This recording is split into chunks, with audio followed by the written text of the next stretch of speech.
আসসালামু আলাইকুম। প্রিয় দর্শক, অন্য মঞ্চের আলাপ চাইতায় আপনাদের সকলকে আমন্ত্রণ জানাচ্ছি। প্রিয় বন্ধুরা, প্রীতি সালাম এবং শুভেচ্ছা নেবেন।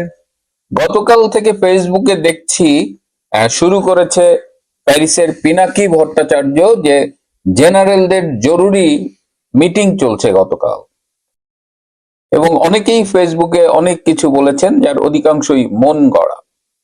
এখানে আমাদের একটু জেনে রাখা দরকার যে বছরে সেনাবাহিনীতে দুটো প্রমোশন বোর্ড হয়, একটা অগাস্ট মাসে আর একটা হলো সেপ্টেম্বর অক্টোবরের দিকে। এই অগাস্ট মাসে যে প্রমোশন বোর্ডটা হয় তখন লেফটেন্যান্ট কর্নেল থেকে ফুল কর্নেল এবং ফুল কর্নেল থেকে ব্রিগেডিয়ার, এই পজিশন গুলোতে প্রমোশন দেওয়া হয়। এবং এই যে অক্টোবর মাসে যেটা হলো জাস্ট এই ফার্স্ট উইকে যেটা হলো, সেইখানে সাধারণত মেজর পদে এবং লেফটেন্যান্ট কর্নেল পদে প্রমোশন দেওয়া হয়। এই প্রমোশনে সাধারণত অংশগ্রহণ করে জেনারেল, সেনাপ্রধান, লেফটেন্যান্ট জেনারেল এবং মেজর জেনারেলরা। তো সারা দেশ থেকে মেজর জেনারেলরা এই প্রমোশন বোর্ডের সময় ঢাকা আসেন। প্রমোশন বোর্ডের মিটিং শেষে সাধারণত পরের দিন এই যে জেনারেলরা আসেন, তারা তাদের নিয়ে সেনাপ্রধান একটা মিটিং করেন, যেটাকে বলা হয় জেনারেল কনফারেন্স। এটা কিন্তু প্রমোশন বোর্ডের পরের দিন এটা হয়, এটা একটা রুটিন প্র্যাকটিস। সো এটাকে আপনি জরুরি মিটিং বা অন্য কোনো নামে ডাকতে পারেন না। এবং এই যে রবিবার এখানে প্রমোশন বোর্ড মিটিং শুরু হয়েছিল এবং বুধবারে সেটা শেষ হয়েছে, এবং গতকাল বৃহস্পতিবার ছিল জেনারেল কনফারেন্স ওই প্রমোশন বোর্ডের মিটিং এর পরে। এই মিটিংটাকেই দেখলাম যে ফেসবুকে জরুরি সব মিটিং, হে সেই অনেকেই আমাকে নক করেছেন যে ভাই এরকম কি ঘটনা, কি ঘটেছে। তো আমি জানার চেষ্টা করেছি, কিন্তু আমি জানতাম যে প্রমোশন বোর্ডের মিটিং এর পরের দিন তো জেনারেলস কনফারেন্স হয়। সো এখানে তো এটা নিয়ে একেবারে জরুরি মিটিং, মানে ভাবতে এরকম যে ঘটনা তো একটা ঘটেছে। প্রায় 24 জন বা 26 জন সামরিক অফিসার, তাদের মধ্যে কিছু আছেন অবসরে গেছেন, কিছু আছেন এলপিআর এ আছেন, পিআরএল, আর কিছু আছেন সার্ভিং, 14 জন বোধহয় সার্ভিং অফিসার। তো তাদের বিরুদ্ধে আইসিটি তে মামলা হয়েছিল এবং সেই মামলায় তাদের বিরুদ্ধে গ্রেপ্তারি পরোয়ানা জারি করা হয়েছে। তো গ্রেপ্তারি পরোয়ানা জারি করার পর যখন এই জেনারেল কনফারেন্সটা হয়েছে, তখন অনেকেই বলার চেষ্টা করেছেন যে ওই গ্রেপ্তারি পরোয়ানা জারির রিয়াকশনে এই জেনারেল কনফারেন্স হয়েছে, which is not true. General কনফারেন্সটা এই সময় এমনিই হতো, যেহেতু জেনারেলরা এসেছেন এবং যেহেতু এটা সেনাবাহিনীতে এই মুহূর্তে একটা বার্নিং ইস্যু। বাংলাদেশের ইতিহাসে কখনোই এরকম ঘটনা ঘটেনি যে সরকারি বিভিন্ন প্রতিষ্ঠানে দায়িত্ব পালনের জন্য তাকে এইভাবে, মানে এটা আর্মি কিন্তু কমান্ড ফলো করে তার দায়িত্ব পালন করে, তাকে আইসিটি তে এরকম তাদের বিরুদ্ধে মামলা হয়েছে এবং তাদের বিরুদ্ধে গ্রেপ্তারি পরোয়ানা, এই টোটাল বিষয়টা নজিরবিহীন। তো ন্যাচারালি জেনারেল কনফারেন্সে এই বিষয়টি কেউ কেউ আলোচনায় তুলেছিলেন, কিন্তু এই ইস্যুটার জন্যই জেনারেল কনফারেন্স হয়নি। জেনারেল কনফারেন্সে 56 জন সম্ভবত মেজর জেনারেল উপস্থিত ছিলেন। তো এই জেনারেল কনফারেন্সে এই বিষয়টা উঠেছে, এই বিষয়টা শুনেছেন সেনাপ্রধান জেনারেল ওয়াকার, কিন্তু তিনি তেমন কোনো মন্তব্য করেননি। তিনি কাউকে বোধহয় বলেছেন যে তিনি এই যে আর্মির কনসার্নটা চিফ অ্যাডভাইজার ডক্টর মোহাম্মদ ইউনূসকে জানাবেন। তবে এটা সত্য যে সমগ্র আর্মিতে দারুণ ক্ষোভ দানা বেঁধে উঠেছে, এবং শুধু আর্মি অফিসারদের মধ্যে নয়, সৈনিকরাও এই বিষয়টা নিয়ে ভীষণ ক্ষুব্ধ। তার দায়িত্ব ছিল সেনাবাহিনীকে অ্যাজ এন ইনস্টিটিউশন, একটা বাহিনী হিসেবে প্রোটেক্ট করার। এই দায়িত্বটা সেনাপ্রধান জেনারেল ওয়াকারের। জেনারেল ওয়াকার কদিন আগে এই সেপ্টেম্বর মাসের শেষের দিকে একটা স্টাডি পিরিয়ড, আর্মির একটা স্টাডি পিরিয়ডে বলেছিলেন যে তিনি বিভিন্ন জনের কাছে গিয়েছেন যেন এই মামলাটা না হয়, যেন আর্মিদের ইমিউনিটি দেওয়া হয়। আর্মিদের প্রিজন ভ্যানে করে নিয়ে যাওয়া হচ্ছে, এটা দেখে তিনি তার বুক ফেটে যাবে। এইসব আজরা মানে পেঁচাল তিনি পেরেছিলেন স্টাডি পিরিয়ডে। এইবার আমি আপনাদের কিছু তথ্য দিই। এই যে সেনাবাহিনীকে এইভাবে আইসিটিতে মামলায় আসামি করা হলো, এটি সম্পূর্ণ আইন বহির্ভূত একটা কাজ। এরা সরকারি দায়িত্ব পালন করে, বাহিনীর হয়ে দায়িত্ব পালন করে এবং জাতীয় নিরাপত্তার দায়িত্বে এরা কিন্তু সাংবিধানিক ভাবে বা আইনগত ভাবে প্রোটেক্টেড। এরা কারো কাছে এই জন্য জবাবদিহি করতে বাধ্য নয়। এরা ন্যাশনাল ইন্টারেস্টে এই কাজগুলো করে থাকে। বিশেষ করে ডিজিএফআই দেখলাম যে বিগত সব 5 জন মহাপরিচালকের বিরুদ্ধেই মামলা জারি করেছে। আমি অবাক হয়েছি এই যে জুলাই আগস্টের 24 সালের জুলাই আগস্টে যিনি ডিজিএফআই এর প্রধান ছিলেন মেজর জেনারেল হামিদুল হক, যিনি জামাত এবং আন্দোলনকারী অন্যান্য শক্তিকে সহায়তা করেছেন, শেখ হাসিনার সাথে বিট্রে করে তিনি আন্দোলনকারী লাল বদরদের সহায়তা করেছেন, তার বিরুদ্ধেও দেখলাম যে অ্যারেস্ট ওয়ারেন্ট বেরিয়েছে। তো এই ঘটনাটা, এটার পেছনে জেনারেল ওয়াকার সম্পূর্ণভাবে জড়িত। একটা চক্রান্ত করা হচ্ছে মুক্তিযুদ্ধের মধ্য দিয়ে জন্ম নেওয়া বাংলাদেশ সেনাবাহিনীকে ধ্বংস করা। এই ধ্বংসের প্রক্রিয়ায় জামাত জড়িত, অন্যান্য শক্তি জড়িত, বাংলাদেশ বিরোধী শক্তি জড়িত, পাকিস্তানি গোয়েন্দা সংস্থা আইএসআই জড়িত এবং স্বয়ং সেনাপ্রধান নিজেও জড়িত। সেনাপ্রধান তো জুলাই আগস্টের আন্দোলনের অন্যতম মাস্টার মাইন্ড ছিলেন। শেখ হাসিনার সরকার অপসারণে তিনি বলা যায় সবচেয়ে গুরুত্বপূর্ণ ভূমিকা রেখেছিলেন এবং মানুষের কাছে ধারণা ছিল তিনি বোধহয় পেছন থেকে কলকাঠি নাড়াচ্ছেন। কিন্তু সময়ের সাথে সাথে তিনি যে গুরুত্ব হারিয়েছেন, তিনি যে অপ্রাসঙ্গিক হয়ে গেছেন, এটা তিনি কতখানি উপলব্ধি করেন জানেন কিনা। কিন্তু আমি কিন্তু আরো 2-3 মাস আগে বলেছিলাম যে he is losing his position, এবং এখন তিনি যদি সত্যিও কারো কাছে যে বলেন যে সেনাবাহিনীকে এভাবে বিচার করা যাবে না, কেউ তার এই কথা শুনছে না। কিন্তু আমার দৃঢ় বিশ্বাস, আমার তার সম্পর্কে আমাকে একজন মন্তব্য করেছিলেন, একজন সাবেক সেনা কর্মকর্তা, আমি প্রত্যেকটা মুহূর্তে সেটার মিল পাই। সেটা হলো যে সবকিছুতে তিনি নাটক করেন। তার মনের ভেতরে এই জামাত পীড়িতি, যেটা 5ই অগস্ট থেকে আমরা দেখে আসছি 24 সালের, সেই জামাত পীড়িতিতে কিন্তু কোনো ছেদ পড়ে নাই। মাঝে মধ্যে জামাত তাকে গালিটালি দেয়, মুনাফেক বলে, কিন্তু তার পক্ষ থেকে জামাতের প্রতি প্রেম কিন্তু 1 ছটাকও কমে নাই। এই যে এই যে সেনাবাহিনীর সিনিয়র কর্মকর্তাদের এইভাবে নজিরবিহীন ভাবে বেআইনি ভাবে আইসিটিতে বিচারের মুখোমুখি করা হচ্ছে, এইটা তিনি ঠেকাতে পারতেন। যাদের বিরুদ্ধে এই অভিযোগ আনা হয়েছে, যেসব সেনা কর্মকর্তা, তাদের স্ত্রীরা গতকাল সকালে জেনারেল ওয়াকারের সাথে দেখা করেছেন, কিন্তু তিনি শুনেছেন, তিনি কোনো কথা বলেন না। সেখান থেকে বেরিয়ে এক ভাবি বলেছেন যে উনি জামাত ছাড়া কিছু বোঝেন না, ওনাকে এসব বলে লাভ নেই। এক বন্ধুর সাথে আলাপচারিতায় জেনারেল ওয়াকার বলেছেন যে আমি একা কি করব, এখানে বিদেশিদের কাছেও আমার অনেক অব্লিগেশন আছে। তখন তাকে জিজ্ঞেস করা হয়েছিল, তার বন্ধু জিজ্ঞেস করেছিল, বিদেশিদের কাছে তোমার অব্লিগেশন আছে, সেনাবাহিনীর কাছে তোমার কোনো অব্লিগেশন নাই? সমগ্র সেনাবাহিনীকে এমন একটা জায়গায় দাঁড় করিয়ে দিয়েছে, আগামী দিনের ইতিহাস লেখা হবে যে বাংলাদেশ সেনাবাহিনীকে ধ্বংসের নেতৃত্ব দিয়েছিল এই বাংলার নব্য মির্জাফর জেনারেল ওয়াকার খান। সেনাবাহিনীর ভেতরে আসলেই এই মুহূর্তে শুধু ক্ষোভ যে দানা বেঁধে উঠেছে তাই নয়, একটা ক্রাইসিস চলছে। অনেকেই বলছেন যে সেনাবাহিনীর নিজস্ব কিন্তু একটা লিগ্যাল টিম আছে, যেমন ডিজিএফআই এর একটা লিগ্যাল টিম আছে, এরকম আর্মির একটা লিগ্যাল টিম আছে, এবং এখানে বড় বড় নাম করা আইনজীবীরা কাজ করে। তাদের পরামর্শ হলো ডিজিএফআই বা ওভারঅল আর্মির পক্ষ থেকে হাইকোর্টে রিট করা উচিত যে বেআইনি ভাবে এইসব সেনা কর্মকর্তাকে আইসিটিতে বিচারের মুখোমুখি করা হচ্ছে।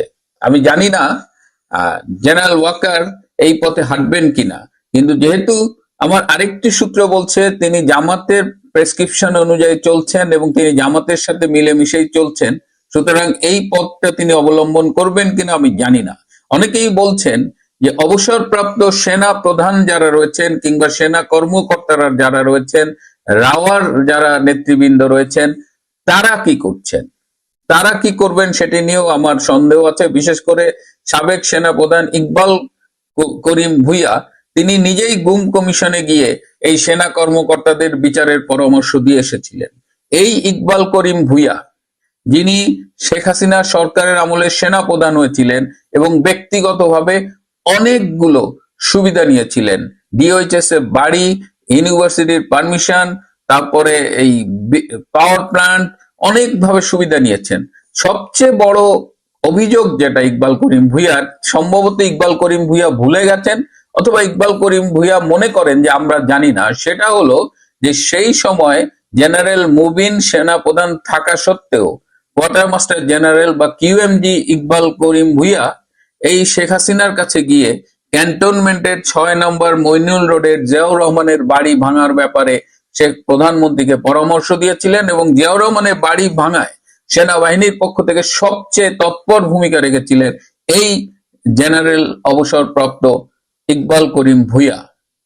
আমি জানি না বিএনপির এই তথ্য জানা আছে কিনা। সেই ইকবাল করিম ভূঁইয়া আজকে শেখ হাসিনার বিরুদ্ধে সবচেয়ে বেশি সোচ্চার, আগারটাও খেয়েছেন, এখন গোড়ারটা কুড়াচ্ছেন। আবার এই ওয়াকার কদিন আগে আপনারা জানেন যে মির্জা ফখরুল আলমগীর তার সাথে দেখা করতে গিয়েছিলেন। সেদিন সেই মিটিং এ তিনি মির্জা ফখরুল আলমগীরের টেলিফোন থেকে লন্ডন প্রবাসী নির্বাসিত নেতা তারেক রহমানের সাথে কথা বলেছিলেন। তার এই ফোন আলাপের ইনফরমেশন অনেকেই জানেন, তার কাছের মানুষ, এবং তারা কেউ কেউ আমাকে বলেছেন যে ওয়াকার কখনোই চায় না বিএনপি ক্ষমতায় আসুক। ওয়াকার সর্বান্তকরণের চেষ্টা করছে যে কোনো ভাবে পরবর্তী নির্বাচনে জামাতকে ক্ষমতায় আনতে। তাহলে দেখেন, এই নাটের গুরু একদিকে সেনাবাহিনীর কাছে যে কাঁদছে, বলছে আমি সবার কাছে যাচ্ছি, আমার কথা কেউ শুনছে না। কেন? আপনার তো ড্রাইভিং সিটে থাকার কথা, আপনার কথা শুনবে মানে আপনি যেটা বলবেন সেটাই অর্ডার হবে। দেশ তো এখন ফ্রি স্টাইল চলছে, তাহলে আপনার কথা কেন শুনবে না? আপনি আসলে চাননি আপনার কথা কেউ শুনুক, বরং যে ঘটনাটা ঘটছে সেটা জেনারেল ওয়াকারের সম্মতিতে, এবং তিনিও এই পুরো প্রক্রিয়ার সাথে জড়িত। এবং এই অবস্থায় সেনাবাহিনীতে, যদিও এটা একটা ডিসিপ্লিন ফোর্স, যেভাবে ক্ষোভ দানা বাঁধছে এবং সর্বপর্যায়ে একেবারে জুনিয়র লেভেল থেকে শুরু করে, তাতে আগামী দিনে কি অবস্থা হবে আমি জানি না। গত স্টাডি পিরিয়ডে জেনারেল ওয়াকার আরেকটি কথা বলেছিলেন যে আজকে যারা এই অফিসারদের বিপদ দেখে হাসছে, তাদের মনে রাখা উচিত ভবিষ্যতে তারাও এরকম বিপদে পড়তে পারে। এই জেনারেল ওয়াকারের কথার সূত্র ধরে আমি বলতে চাই যে আজকে জেনারেল ওয়াকার যে ডার্টি গেমটা খেলছে, সেনাবাহিনীকে ধ্বংসের যে প্রক্রিয়ায় নেতৃত্ব দিচ্ছে, একদিন তাকেও প্রিজন ভ্যানে চড়ে বিচারালয়ে হাজিরা দিতে হবে। আমাদের সেনাবাহিনীর অফিসারদের ওয়াইফদের নিয়ে একটা সংগঠন আছে, লেডিস ক্লাব, এবং যেটার চিফ প্যাট্রন হলো সেনা প্রধানের মিসেস। অনেকেই বলছেন যে ladies club should step forward. সেনাবাহিনীর এই ক্রাইসিসে তাদেরও একটা ভূমিকা রাখার সুযোগ আছে কিনা সেটা ভেবে দেখবার জন্য আমি সংশ্লিষ্ট তরুণী ভাবিদের অনুরোধ জানাচ্ছি। প্রিয় বন্ধুরা, ক্যান্টনমেন্টের পরিস্থিতি ভালো না, দ্যাটস ট্রু, এবং এই ঘোলা জলে অনেকেই মাছ শিকার করতে চাইবে, অনেকেই আবার ভারত বিরোধিতার কথা বলে দেশের বাইরে থেকে অনেক রকমের উস্কানি দেবে, কিন্তু খুব কেয়ারফুল থাকতে হবে। আজ এ পর্যন্ত।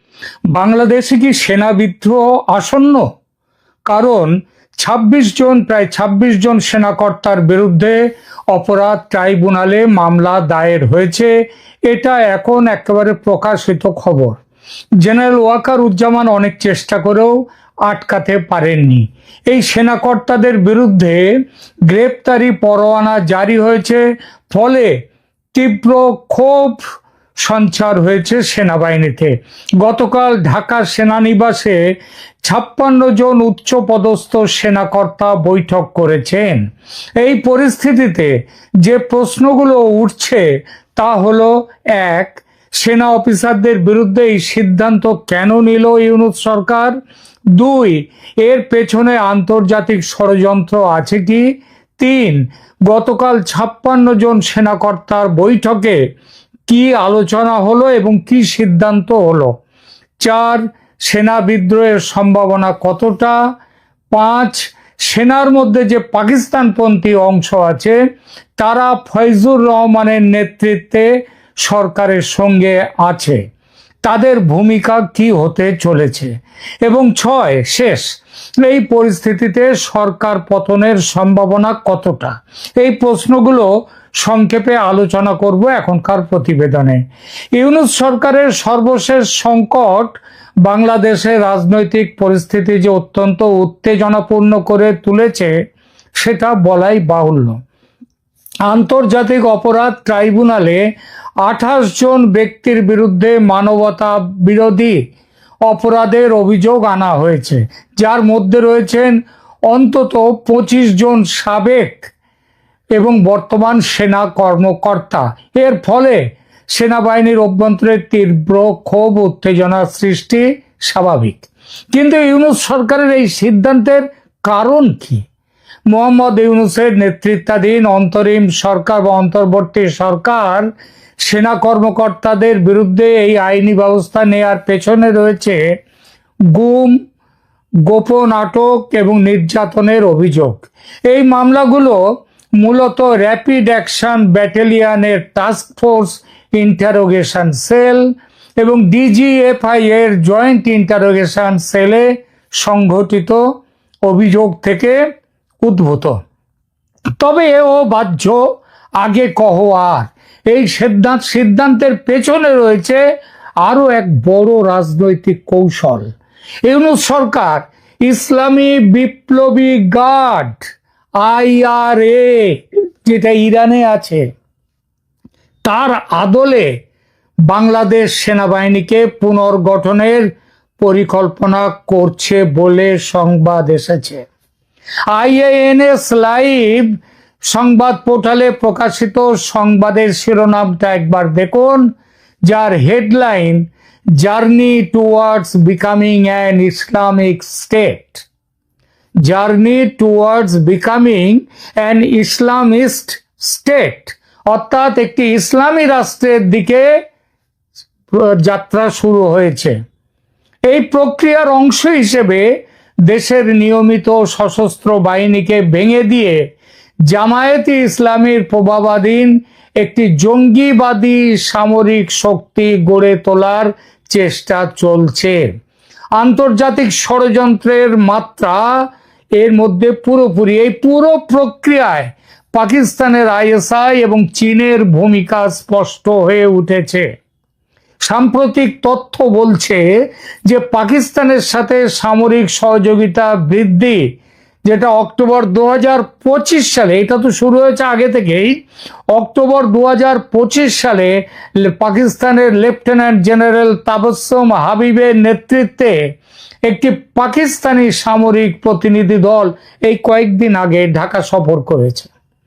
এর আগে জানুয়ারিতে ISI এর একটি প্রতিনিধি দলও ঢাকা সফর করে। গোপন বৈঠক ও পরিকল্পনা এখানেই তৈরি হয়। বাংলাদেশের DGFI তারপর গোপনে পাকিস্তান সফর করেছে, সেখানে ভারত বিরোধী কৌশল নিয়ে আলোচনা হয়েছে। এই বৈঠকে নতুন পাসপোর্ট নিয়ে বাংলাদেশ থেকে যারা গেছে এবং ওখান থেকে পাকিস্তান থেকে যারা বাংলাদেশে এসছে, তাদের পুরনো পাসপোর্ট নয়, নতুন পাসপোর্ট দিয়ে তাদের পরিচয় গোপন করে রাখা হয়েছে। সেনাবাহিনীর আভ্যন্তরীণ পরিস্থিতি কি? এই পরিস্থিতিতে বর্তমান বাংলাদেশ সেনাবাহিনীতে 3টি প্রধান গ্রুপের অস্তিত্ব লক্ষ্য করা যায়।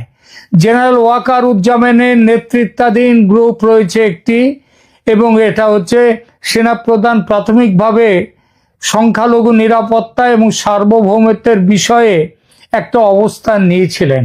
তিনি পাকিস্তানের হস্তক্ষেপ এবং সরকারের কিছু সিদ্ধান্তের বিরোধিতাও করেছিলেন, কিন্তু পরবর্তীতে তিনি জামায়াতের চাপের কাছে নতি স্বীকার করতে বাধ্য হয়েছেন। লেফটেন্যান্ট জেনারেল ফয়জুর রহমানের নেতৃত্বাধীন পাকিস্তানপন্থী গ্রুপ, এই গ্রুপটি প্রো পাকিস্তান, এটা সবাই জানে, পাকিস্তানপন্থী তারা, এবং জামায়াতে ইসলামীর সঙ্গেও তাদের ঘনিষ্ঠ সংযোগ। আর জামায়াতে ইসলামী বাংলাদেশ, তারা বাংলাদেশের দল হলেও তাদের হেডকোয়ার্টার লাহোরে।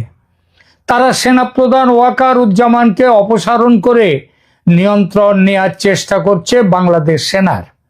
ফয়জুর রহমানের নেতৃত্বে একটি অভ্যুত্থানের চেষ্টাও একবার হয়েছিল, সেটাও আপনাদের হয়তো মনে আছে, যদিও সেবার সেটা ব্যর্থ হয়নি। ওই যে ওয়াকারুজ্জামান যখন আফ্রিকা সফর সেরে আসছিলেন, তখন ভারতীয় গোয়েন্দা বাহিনী তাকে খবর দেয় যে তাকে এয়ারপোর্টে নামার সাথে সাথে তাকে গ্রেপ্তার করা হবে। এই জন্য তিনি শাহজালাল এয়ারপোর্টে তিনি নামেননি, তিনি এসে নেমেছিলেন তেজগাঁও এয়ারপোর্টে। আইএসআই জামায়াত প্রভাবিত গ্রুপ বাংলাদেশ সেনাবাহিনীর একটি বড় অংশ এখন জামায়াত ইসলামীর প্রভাবাধীন তারা। এই গ্রুপ আইএসআই এর নির্দেশনা অনুসরণ করছে এবং ইসলামিক রেভলিউশনারি আর্মি গঠনের পক্ষে রয়েছে ওই ইরানের মতো, আফগানিস্তানের মতো। এই প্রেক্ষিতে সেনা বিদ্রোহের সম্ভাবনা কতটা আছে দেখা যাক।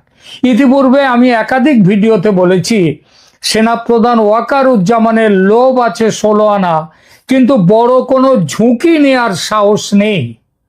যে জন্যে তিনি গত বছর 5 আগস্টে দেশের মানুষের জান মালের দায়িত্ব নিজের কাঁধে নেয়ার কথা বলেও পিছিয়ে গিয়েছিলেন।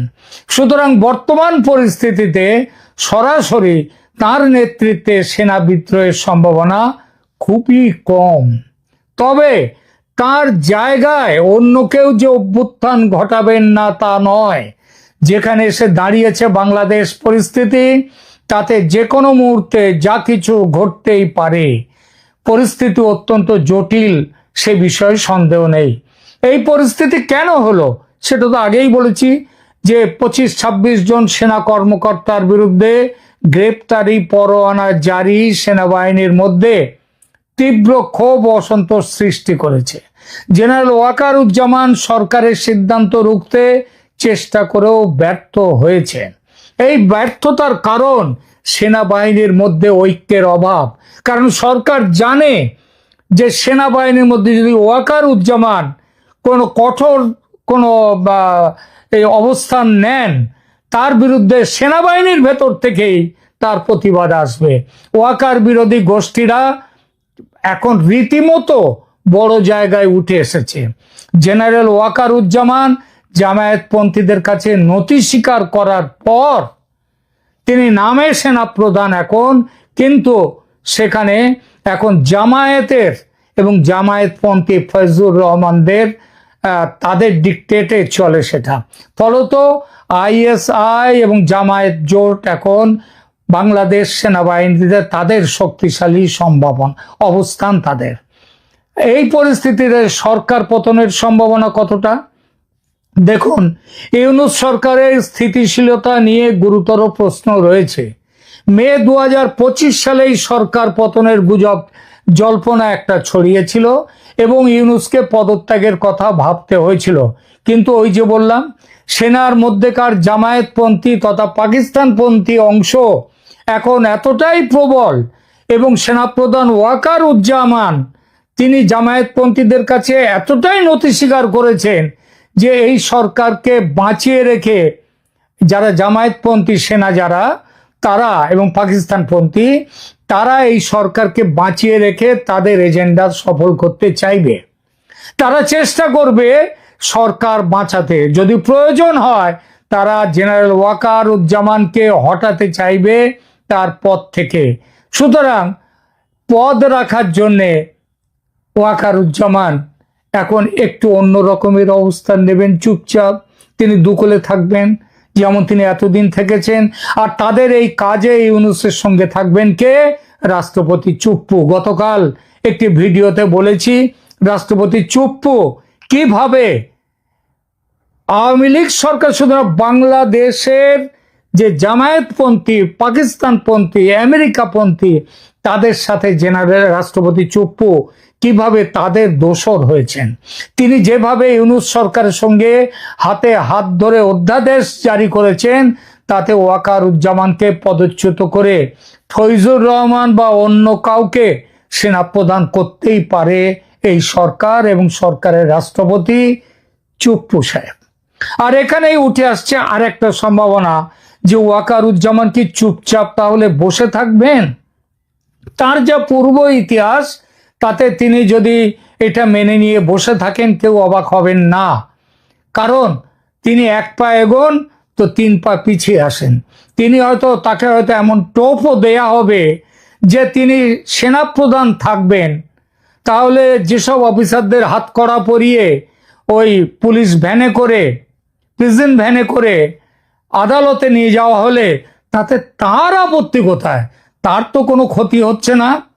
কিন্তু তিনি, সুতরাং এই জন্য ওয়াকারুজ্জামান কতটা এগোবেন সরকারের বিরুদ্ধে যথেষ্ট সম্ভাবনা আছে।